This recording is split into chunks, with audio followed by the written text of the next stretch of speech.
రెడ్డిగా సూర్యాపేట కాంగ్రెస్ శ్రేణుల్లో విభేదాలు బయటపడ్డాయి. చిలుకూరు మండలంలోని బేతవలు గ్రామంలో కాంగ్రెస్ పార్టీ ఇరు వర్గాల మధ్య ఘర్షణ చోటు చేసుకుంది.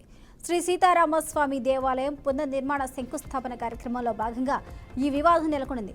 గుడి కమిటీ చైర్మన్ పెంజాల వీరస్వామి ఆధ్వర్యంలో వేడుకలు నిర్వహిస్తుండగా గ్రామ పెద్దలు మాజీ సర్పంచ్ వట్టికూడి నాగయ్య, మాజీ ఎంపీపీ బజ్జూరి వెంకటరెడ్డి, ఆయన బజ్జూరి భాస్కర్ రెడ్డి పాల్గొన్నారు. ఇక భాస్కర్ రెడ్డి నాగయ్యను తనకు ఇష్టం వచ్చినట్లు దూషించడంతో ఘర్షణ మొదలైంది. నాగయ్య వర్గంపై వెంకటరెడ్డి రాళ్లదాడి చేశారు.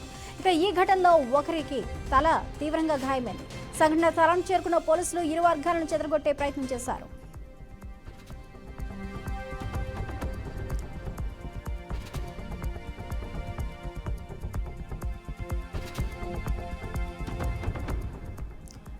ఇక సూర్యాపేటలో బేతవల్లో కాంగ్రెస్ లో విభేదాలు బయటపడ్డాయి. ఇదే అంశానికి సంబంధించి పూర్తి అప్డేట్స్ మా ప్రతినిధి శ్రీనివాస్ అందిస్తారు. శ్రీనివాస్,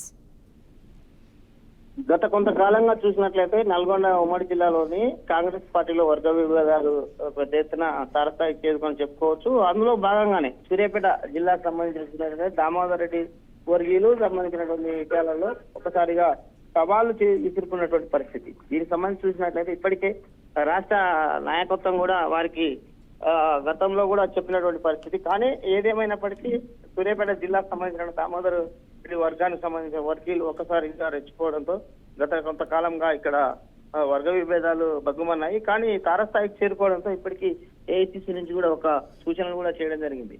ఇదే విషయాన్ని చూసుకున్నట్లయితే గతంలో కూడా జరిగినటువంటి అనేక విషయాలలో, గతంలో ఎమ్మెల్యే ఎలక్షన్స్ నుంచి కూడా జరుగుతున్నటువంటి పరిణామాలు కావచ్చు, దీనికి సంబంధించిన విషయాలు కావచ్చు, ఈ వర్గీయుల మధ్య జరిగినటువంటి వర్గ పోరుతోటే కొంత దామోదర్ రెడ్డికి నష్టం జరిగిందని చెప్పవచ్చు. ఇప్పుడున్నటువంటి పరిస్థితుల్లో అదే విషయానికి సంబంధించి పూర్తి స్థాయిలో కూడా మళ్ళీ రెక్టిఫై చేసుకొని వర్గానికి సంబంధించినటువంటి వాళ్ళు తమ పార్టీకి సంబంధించిన ఆధిపత్యం చూస్తున్నారు తప్పితే పార్టీకి సంబంధించినటువంటి విషయాలలో సమన్వయంగా పోవట్లేదు అనేది ఇప్పటికీ ఏఐసిసికి రిపోర్ట్ లో కూడా ఉన్నటువంటి పరిస్థితి. ఇది సూర్యాపేట జిల్లాలో ఉన్నటువంటి రెండు వర్గాల మధ్యన కాంగ్రెస్ పార్టీలో జరుగుతున్నటువంటి రగడకు సంబంధించిన తాజా విశేషాలు. Thank you Srinivas.